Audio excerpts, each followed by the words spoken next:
কানাডাতে stop সাইনেজটা available, কারণ আপনার গাড়ির রক্ষার জন্য, নিজেদের মানুষের স্বাস্থ্য রক্ষার জন্য, অ্যাক্সিডেন্ট থেকে রক্ষা পাওয়ার জন্য স্টপ সাইনেজটা দেওয়া।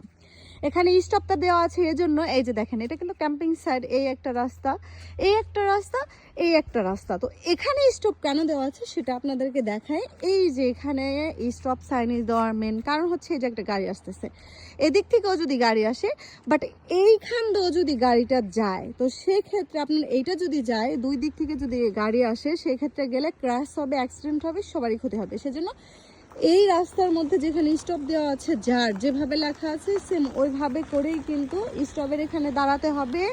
আর 3 সেকেন্ড, তারপরে কিন্তু যে আগে আসবে সে আগে যাবে, তারপরে যে থাকবে বা যে যেতে দিবে সে যেতে পারবে। তো দেখেছেন এই স্টপ কথাটা কত সুন্দরভাবে, মানে এখানে কোনো সিকিউরিটি নাই যে বলবে এই থাম থাম থাম, জাস্ট স্টপ লেখা, আর এটাকেই মানে কানাডার প্রতিটা মানুষ, এবং কি কোনো বাঙালি আসলেও কিন্তু মানে। অন্য একটা ভিডিওতে কথা বলি, বাই।